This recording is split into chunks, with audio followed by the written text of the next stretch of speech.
নমস্কার। আশা করি আপনারা সকলেই খুব ভালো আছেন। অনেক দিন ধরেই ভাবছিলাম আমার বিয়ের অ্যালবামটা আপনাদের সাথে শেয়ার করব, কিন্তু আর সময় হয়ে উঠছিল না। তাই আজকে একটু সময় পেতেই ভাবলাম অ্যালবামটা আপনাদের সাথে শেয়ার করি। আসুন আপনাদেরকে দেখাই আমার বিয়ের অ্যালবামটা। আমাদের এই অ্যালবামটা শুরু হয়েছে এনগেজমেন্ট সিরিজ দিয়ে। আসলে আমাদের বিয়ের ঠিক 2 মাস আগেই আমাদের এনগেজমেন্ট হয়েছিল সেপ্টেম্বরে, আর বিয়ে হয়েছিল নভেম্বর মাসে। আর আমাদের এই এনগেজমেন্টে দুবারই মিলিয়ে একটা গেট টুগেদার পার্টি অ্যারেঞ্জ করা হয়েছিল, আর যেটা থেকেই আমাদের বিয়ে ভাইবসটা শুরু হয়ে গেছিল।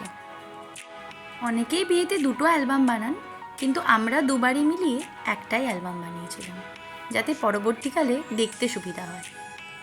আমাদের মায়েদের বিয়ের সময় এই ভিডিওগ্রাফি ফটোগ্রাফির এতটা চল ছিল না, তাই হয়তো হাতে গোনা 2-1টা ফটো পাওয়া যেত। আর আমাদের সময় এগুলোই সব, আর এগুলোই যেন স্মৃতি হয়ে থাকবে। এবার আসুন আমার মেহেন্দির ছবিগুলো আপনাদের দেখায়। মেহেন্দিটা হয়েছিল বিয়ের ঠিক আগের দিন। সন্ধ্যে থেকেই বসে গিয়েছিল আসর, এবং এই যে আমার পাশে সমস্ত পরিবারের মানুষেরা বসে আছে। আমার পুরো বিয়েটাই আমার বাড়িতেই হয়েছিল, যে আমি পায়েও মেহেন্দি করেছিলাম। এগুলো হচ্ছে বিয়ের দিন সকালের ছবি। আমার সবসময় ইচ্ছা ছিল যে আমি বিয়ের দিন সকালের দিকটাতে লাল সাদা শাড়ি পরবো। কি ভালো লাগে না, লাল সাদা এমন একটা রং যেটা সবাইকেই ভীষণ ভালো লাগে, আর তার সাথে ওই গাছকৌটো যেন একটা আলাদাই রূপ এনে দেয়। এই যে জায়গাটা দেখতে পাচ্ছেন, এটা ঠিক আমার বাড়ির সামনেই, যেটাকে আমরা খামার বলি আর কি। ছোটোবেলায় আমরা সব কাজিনরা মিলে এই জায়গাগুলোতেই ছবি তুলতাম। এখনও দুর্গাপুজোতেও এই জায়গাগুলোতেই চলে যায়। তো আমার ফটোগ্রাফার ভাইও বলল যে দিদি চলো ওই জায়গাটাই যাব। আর বেশি কোথাও দূরে যেতে হয়নি, আমার বাড়ির সামনেই সব ছবিগুলোই। বিয়ের দিনে সকালের সময়টা একদিকে তো থাকে কর্মব্যস্ততা, আর একটা মনে হয় একটা অদ্ভুত রকমের টেনশান কাজ করে না, যে কখন কিভাবে সব কিছু হবে, কটা বাজছে, সময়গুলো যেন তাড়াতাড়ি পেরিয়ে যাচ্ছে, আর কতক্ষণই বা বাড়িতে থাকবো, এরকম অনেক রকমের অনুভূতি কাজ করে, যা বলে বোঝানো যায় না। আমারও সেটাই হচ্ছিল তখন। আর এই ফটো তোলার দিকে আর মুড ছিল না, নানান দিকের কথা বারবার মাথায় আসছিল আর কি, যে হ্যাঁ আজকেই সেই দিনটা, যে দিনটার পর আমাকে হয়তো এই বাড়িটা ছেড়ে চলে যেতে হবে। এরপর এলো চয়নদের বাড়ির গায়ে হলুদের ফটোগুলো। এগুলো ওদের বাড়িতেই তোলা, ওদের বাড়ির ঠিক ব্যালকনিতে। আর এটা আমাদের একটা চালার ঘর আছে তার সামনে তোলা। এটাও ওদের বাড়ির মধ্যেই তোলা আর কি, যে একটু বাড়ির সামনে যে লনের মতো জায়গাটা আছে সেখানে।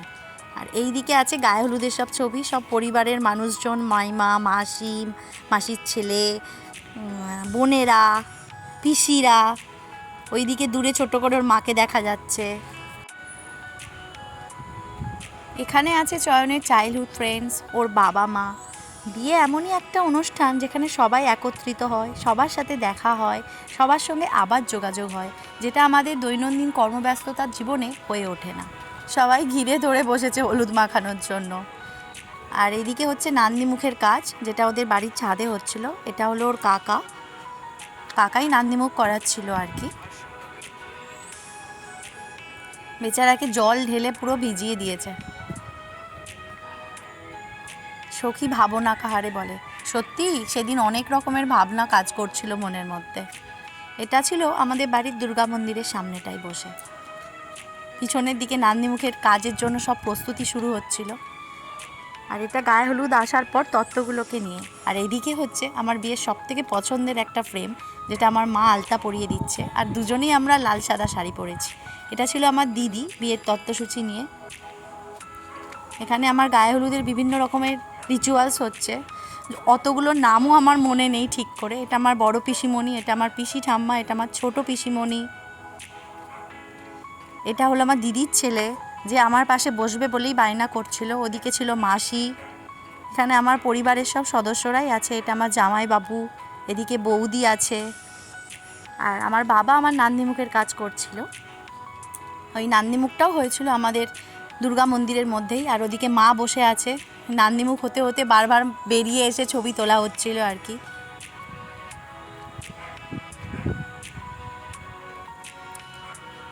এটা স্নান করতে যাওয়ার সময় আমাদের বাড়িতে নিজেদের পুকুরেই স্নান করতে যেতে হয়েছিল। ওখানে বরণ করছে আমার বড় মা, আর স্নান করে আসার সময় মুখে ঢাকা দিয়ে আসতে হয়। এটাও একটা রিচুয়ালস, যেখানে স্নান করে আসার সময় যেগুলোতে পা পড়বে সেগুলো বাটা হয়। আর এই বহুল প্রতীক্ষিত রাত, আমার বিয়ের রাত, বিয়ের রাতের সাজ। এই সাজটা যেন প্রতিটা মেয়ের জীবনে একটা স্বপ্নের মতো থাকে না? আমাকে বিয়ের রাতে কেমন দেখতে লাগবে, সব থেকে ভালো যেন আমাকে দেখতে লাগে সেই লাল টুকটুকে বেনারসি, সোনালি জরির ওড়না। এই ওড়নাটা নিয়ে একটা কথা বলি, এই ওড়নাটা না আমি 2-3বার দোকানে যেয়ে খুঁজে খুঁজে নিয়ে এসেছিলাম, কারণ ওটা আমার খুব পছন্দের ছিল, নিলে আমি ওটাই নেব। এটা হলো আমার বড় পিসি, ছোট পিসি, বাবা, মা, দিদি আর কাকিমারা, কাকিমা, পিসি সবাই আছে। আর এই ছবিগুলো আমি যেখানে বসেছিলাম তার ঠিক সামনেটাই এসে তোলা হয়েছিল। আর এই ছবিটাই আছে আমার স্কুলের সমস্ত কলিগসরা, ওনারাও সবাই এসেছিলেন অনেক দূর থেকেই। এদিকে আমার দিদি, কাজিন সিস্টার সবাই আছে, আর ওপরের ছবিটাই আছে সব পিসিমণিদের দল। আর এই ছবিটা ছিল বেশ মজার, যখন বর আসে তখন সবাই চয়নকে নিয়ে নাচানাচি শুরু করেছিল, তো ওখানে আমাকেও টেনে নামানো হয়েছিল। আর এই ছবিগুলো ছিল ঠিক বর আসার পর মুহূর্তে, যেখানে মিষ্টি জল খাওয়ানো, বরণ এগুলো চলছিল।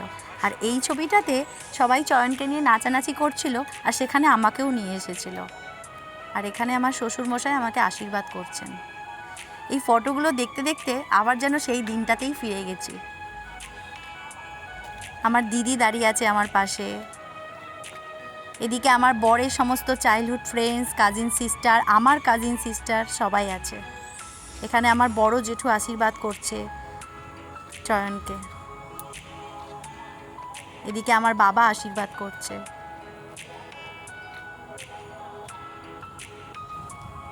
আর এদিকে আমার মা সম্প্রদান করছে। এবার এলো সেই শুভদৃষ্টির সময়। এগুলো বেশিরভাগই ক্যান্ডিড পিকচার, আর এটাও সম্প্রদানেরই সেই মুহূর্তের ছবি। এই পান পাতা দিয়ে ঢাকা মুখ, আর ওখানে যে দেখালাম না একটা শিলে বাটা বাটা হচ্ছে, তো ওই বাটাটাই এখানে আমাকে ওকে পড়াতে হচ্ছে। এটাও একটা রিচুয়ালস। মালা বদলের সময়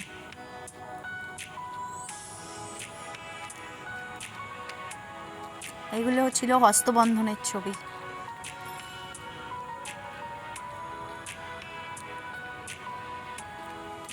এই হস্তবন্ধনটা দেখে একটা কথা মনে পড়ছে, যে এই সুন্দর স্বর্ণালী সন্ধ্যায় একই বন্ধনে জড়ালে গো বন্ধু।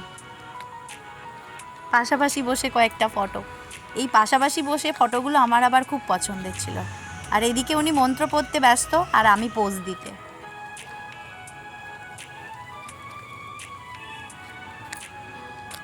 আর পিছনে আমার সব বোনেরা গল্প করছে, সারা রাত জেগেই, যদিও সবাই বিয়ে দেখেছে, আর বিয়েটা চলেছেও সারা রাত ধরে। ভোরবেলা বিয়ে শেষ হয়েছে আমাদের।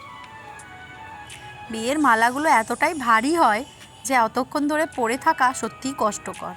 আর এদিকে ছিল খই সরানোর ফটো, আর এই সেই মুহূর্ত, এক চিলতে সিঁদুর। এখানে অনেকগুলো ফটো তোলা হয়েছে, অনেক রকম পোজে, অনেক রকম অ্যাঙ্গেল থেকে, সেটাই হয় জেনারেলি।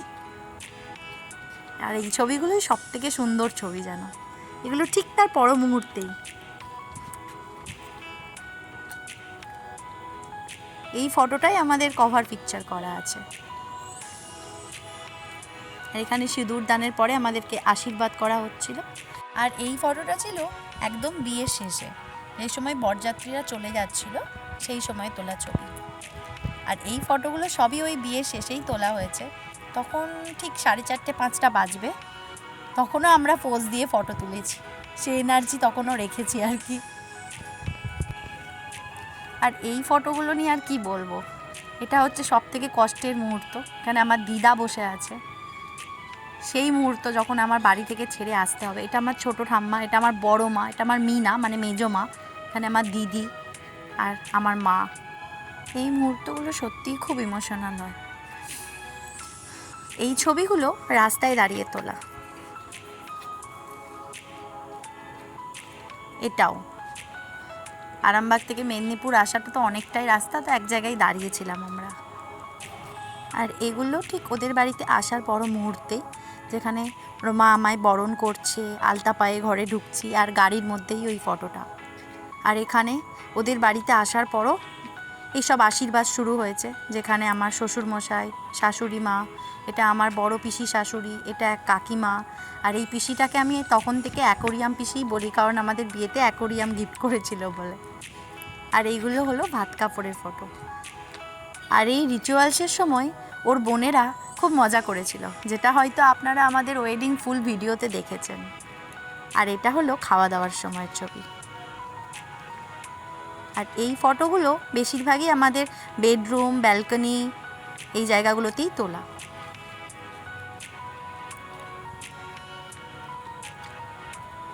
এবার আসি রিসেপশানে। আমাদের রিসেপশান হয়েছিল মেদিনীপুরের বিমলা রেস্ট হাউস বলে একটি লজে। এই ফ্রেমে আছে চয়নের ছোটোবেলার বন্ধু, school friend, college friend, office colleagues. আর এদিকেও কিছু বন্ধু, ফ্যামিলি মেম্বার্স, কাজিন সিস্টার্স সবাই আছে। আর এটাতে আমার বাবা মা, দিদি জামাইবাবু ও তাদের এক পুচকেও আছে। এই ছবিগুলো হলো যখন কনেযাত্রীরা তত্ত্ব নিয়ে ঢুকছে তখনের ছবি, যেমন আমার মা, আমার বড়দাদা। আর এই ছবিটা আমি আমার মাসির মেয়ের সাথে গল্প করতে করতে মোমো খাচ্ছিলাম, তখনের ছবি। আর এই ফটোটাতেও আমার ফ্যামিলি মেম্বার্সরাই আছে, যেমন আমার কাজিন সিস্টার্স, আমার দিদি জামাইবাবু, আমার মিনা, আমার দিদির শাশুড়ি। আর এদিকে আমরা সব বোন ভাইদের গ্রুপ।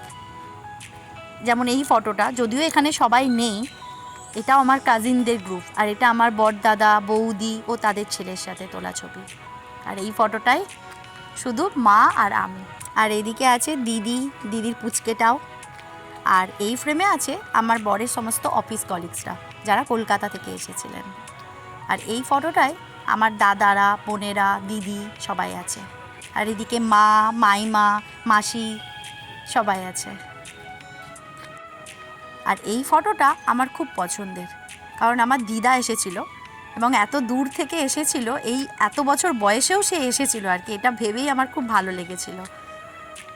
আর এদিকে আমি একা বসে আছি, তখনের তোলা ছবি। আর এই ফটোটাতে চয়নকে খাইয়ে দিচ্ছিলাম, সেই সময় একটা ক্যান্ডিড পিকচার। আর এই প্লেটটা ক্যাটারিংয়ের থেকে আমাদেরকে সাজিয়ে দিয়েছিলেন।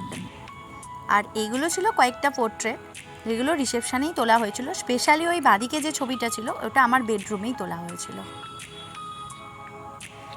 আর এই ছবিগুলো বেশিরভাগই তোলা হয়েছিল একদম খাওয়া দাওয়ার পরে,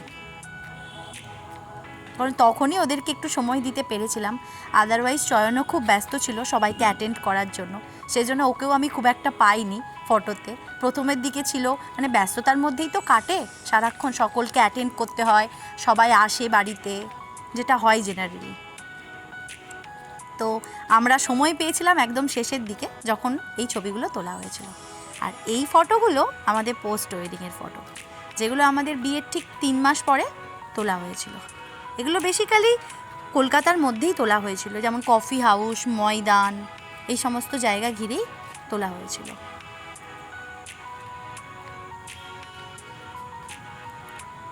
আর এই শাড়িটাও আমাকে চয়ন কিনে দিয়েছিল। আর এই ছিল আমাদের ওয়েডিং অ্যালবাম, যেটা আপনাদের সাথে শেয়ার করলাম। কেমন লাগলো অবশ্যই জানাবেন। Thanks for watching.